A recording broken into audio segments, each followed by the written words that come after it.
Get on the plane and go.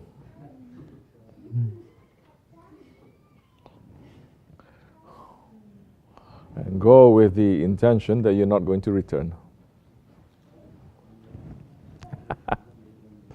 Go with the intention you're going there to die. Don't make any plans.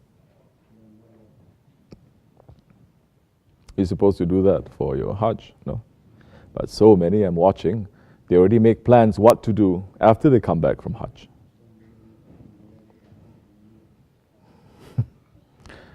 Go there as a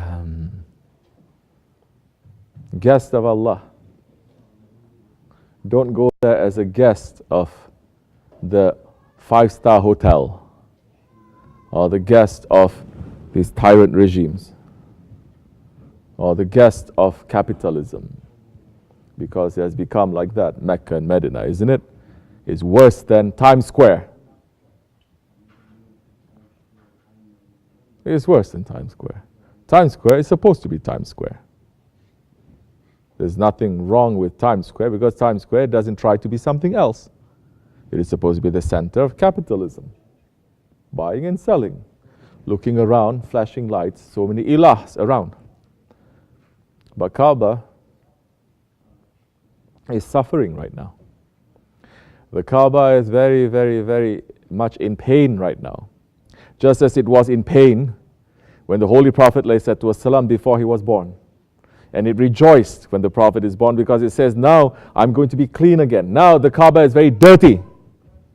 It's surrounded by every kind of dirtiness, surrounded by a dirty regime, surrounded by dirty capitalism, surrounded by different ilahs that are around, that people who go there, one minute they're looking at the Kaaba, next minute they change the Qibla. They look, oh, shopping here, eating here, nice hotel there. And the Kaaba is suffering right now and praying to Allah to hasten the coming of Hazrat Mahdi alayhi salam, the grandson of the Holy Prophet alayhi salam, who is going to come and to clean it up again. Worse than the first Jahiliyyah.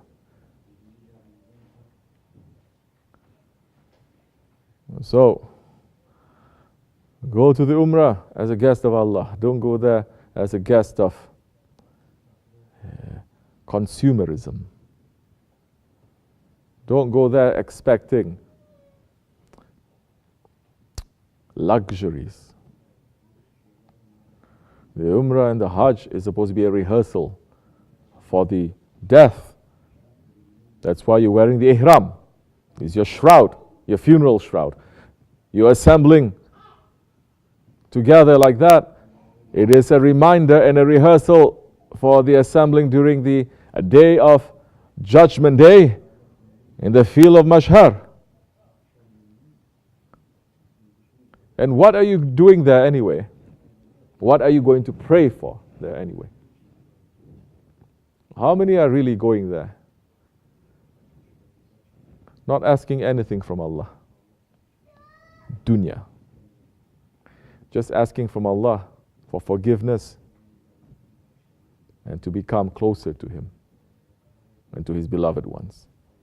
Or how many are going there in the name of Islam? They've fallen into superstition too. Going there praying for dunya. That Allah subhanahu wa ta'ala is saying, I don't give value to a dunya as much value as I give to a wing of a mosquito. A mosquito has 4 wings. Allah does not give value of this whole world with everything in it as much as He gives value to 1 wing of a mosquito. And so-called Muslims, believers, are going there, opening their hands in front of the Kaaba, asking for the dunya. As if the Muslims are living in the worst of times in the matters of dunya right now. We are living in the best of times in the matter of dunya right now. I'm not talking about political oppression here and there. I'm talking about how much the ummah has of this dunya. Never we had that much wealth. And in reality, we're supposed to get more too. But those shaitans, they are holding our rights of oil and everything and not giving to, it's supposed to be shared to the whole ummah. But they're keeping it. very buddies with those other ones.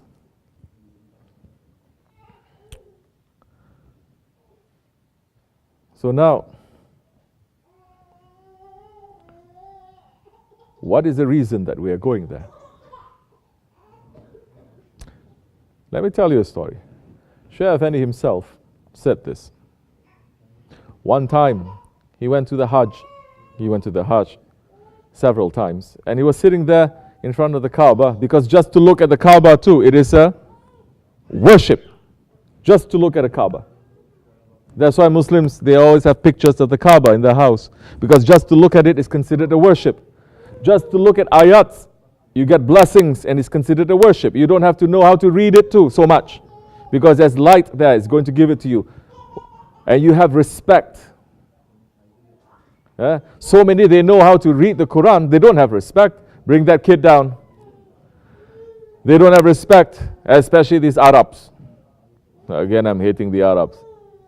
You see them in the Haramain, their feet pointing to the Kaaba, opening the Quran and reading, or lying down and reading Quran al-Karim, the words of Allah subhanahu wa ta'ala. What do you think? There is a magazine? Foolish ones. Everyone going back to their Jahil identity. That's what happens when you left the Ottomans. You go back to your Jahiliya identity. They spend millions to preserve their Jahiliya archaeology and heritage, but they're destroying whatever Holy Prophet, Sahabe Kiram and Awliya Allah they brought.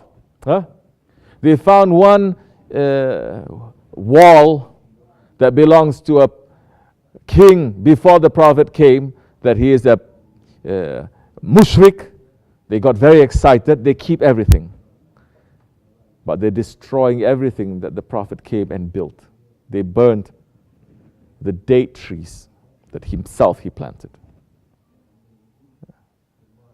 This is not the work of humans, of course. This is the work of shaitans. So, Shaykh Effendi was sitting in front of the Kaaba and he was looking.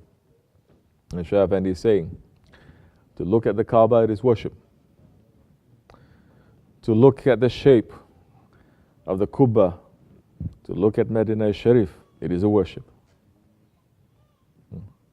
Oh, you cannot say it is a worship, it is shirk. Who do you think is looking there? Who is looking? Who? Allah. Isn't Allah always looking at His Holy Prophet ﷺ? So, if we look to where Allah is looking, that is a shirk. Only shaitan is saying that. Then what about those ones? The Kaaba is a stone. What about those ones? They become beloved to Allah. What about looking at them now? The Kaaba is a stone.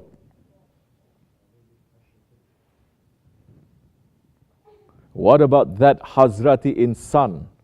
What about that Insani Kamil, that perfect man, that he has sacrificed everything and he has lost in the oceans of his Prophet and his Lord, that Allah is looking at him? What happens when we look at them now? And people are wondering why we have pictures of our Shaykh. This shows you have foolishness, unintelligence only. Then you should be lost in your foolishness. Don't come around those ones that are trying to believe. Shaykh Effendi was sitting and making zikr, and he brought a few people with him. They were not his murids, they were murids of other shaykhs. He's making a zikr. He looked at this man. This man is crying, and Shaykh Effendi was very impressed. He was very moved. He was like, Subhanallah, what kind of love he has for his Lord now. He's asking, I wish I had that kind of love, he said. Something came to his heart, and he said, after the man is finished worshipping and crying so much, saying, where? And the irony of it, the funny thing about it is that one's name is the servant of the one who provides, the servant of the provider. Shaykh, and he asks him, and he says, Shaykh, I was asking Allah to help me. He says, huh? Because I don't have too much time. Huh? Say. Because I have a lot of responsibility to my Lord. He says, yes. I have 3 children and I only have 3 million. What about my wife? I need to earn another 1 million for her. So that's what I'm asking Allah, that I can make another 1 million to leave to her. It's like going to the presence of a king, and the king says, take anything from my kingdom. Take anything that you see. And that one is saying, I want 20 pieces of silver. You catch that inference? Even if you say, I want your whole palace, even if you say, I want your throne, you still failed. If he says, what do you want? This is a story that really happened. A sultan was explaining why his favorite is his favorite. All the other wazirs, they are jealous of him. And that one, when the question was put, that one did not say, I want gold or silver or women or land or nothing. He grabbed the sultan's hand and he says, I want you. Because with the sultan comes everything. We want Allah. We want the Holy Prophet ﷺ. We want our Shaykh. Ask for that. And be sincere. Because that comes with some work too. That comes with some hardship too. We talk today about love. Love is something, being emotional is something else.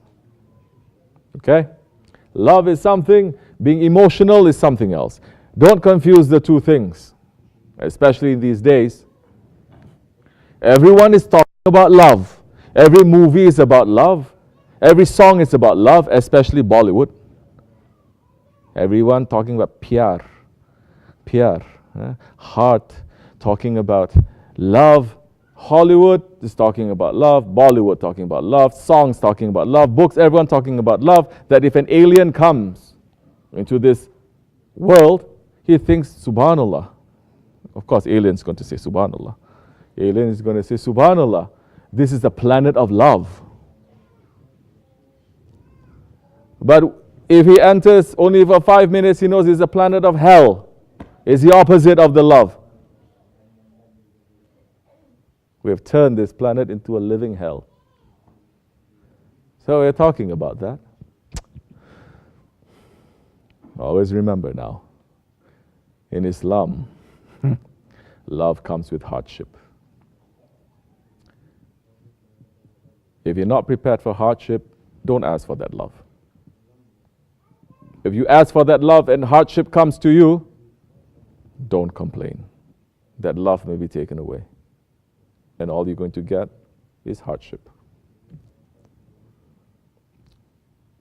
There's going to be burdens that you have to carry. And it's going to be specific to you. Maybe you can give everything that you own to the one that you love. Say you belong to this tariqat, you say you love Shaykh Effendi, and this way you say, take everything, take my car, take my house, take my credit cards. It's showing also what is of value to 21st century Muslims. The most valuable thing to them is car, credit card, house, isn't it? In the old days, they don't say, may my car be sacrificed to you, may my job, may my house. They say, may my father and mother, may my children. Say you want to sacrifice everything too. And you sacrifice everything. But maybe that's easy for you. But they're going to test you on your weakest point. Maybe you can give everything, but you cannot stand it if someone says to you, donkey. Maybe you can give everything, but your blood will boil if you give salams to someone and someone looks at you and just turns his face. You can give everything, but you have such jealousy in your heart that you cannot control it. They are going to test you through those weak points. It's the weak points that is going to destroy us. It's not the strong points. Shaitan is going to go to the weak points. This is the place where your weak points are going to be exposed. If you haven't realized it, they're going to expose it. They're going to open it up. Some saying, oh, please be gentle, be nice. Believe me, we have been. But when someone is dying, there's no more gentleness. When the ship is about to go down, you don't say, Bismillah ar-Rahman ar-Rahim, Assalamu alaikum. Brothers and sisters, Alhamdulillah, Inshallah Rahman, we are all now going to go into the lifeboat, and by the grace of Allah, we will find safety. No, you don't even give salams at that time. You say, get out, quick, isn't it? That fits into the situation. If you are so concerned with the form, this is what's going to happen. Meanwhile, the ship is sinking. But you will understand our style, Shaykh Effendi style, soon inshallah. May Allah bless him and raise his station. May he always lead us and keep us, inshallah. May our work be accepted to him. We are feeling shy and shame to sit where he is sitting. Feeling shy and shame to speak the words that he is speaking. But what can we do?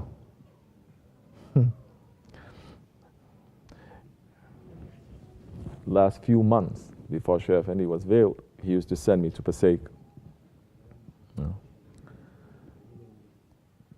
Passaic is the zikr place in New Jersey that we go every Friday.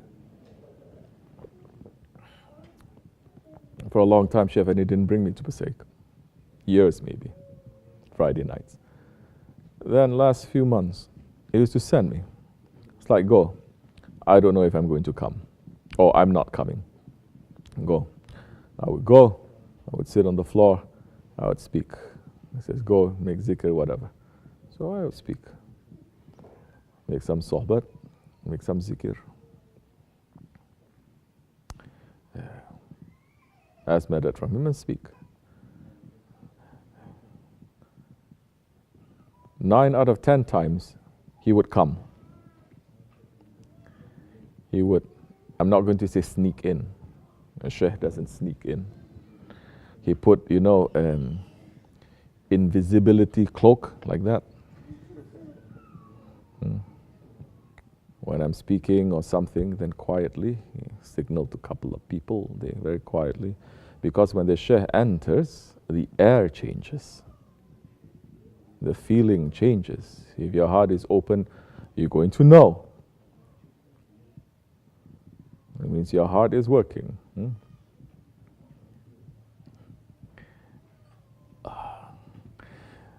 So sometimes he would, then after a certain while, I know that he's going to come, so I'm always prepared. I'm always speaking and looking around and sensing and reading everything and everyone.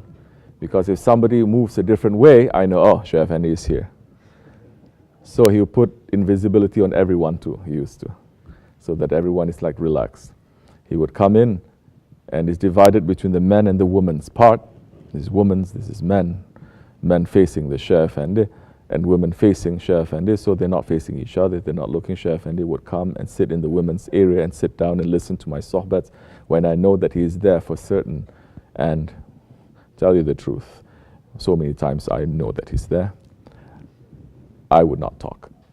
I'll be speaking for 1 hour, maybe, but I know that he's there because I sense it. I say, inshallah, may we be good ones. Astaghfirullah, wa min Allah tawfiq, Fatiha.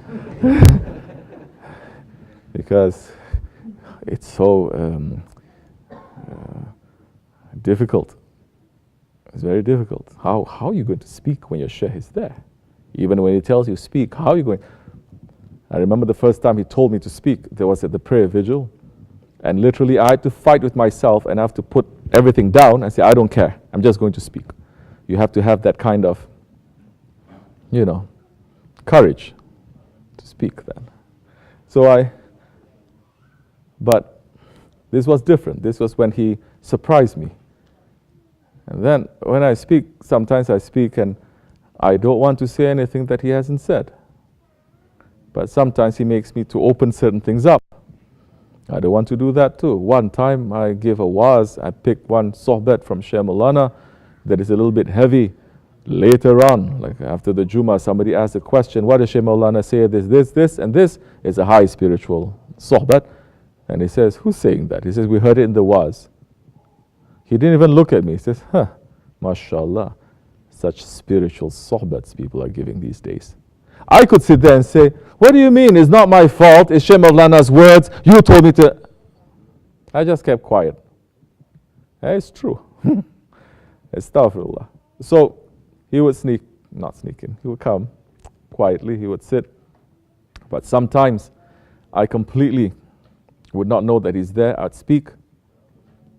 Then after everything is over, because he's still with the woman, then they told me that Shaykh, and he was here the whole time. There was time where my courage dropped, And I was like, what did I do? I'm saying that because he's listening to us now. And sometimes I have to pretend that he's not listening to be able to speak. If I know that he's listening, I wouldn't be able to speak. Then every word that comes out of my mouth, to me, I'm saying it is a lie. It is untrue. It is not haqq, based on me. So, may he guide us, inshallah. That much is enough. Assalamu alaikum.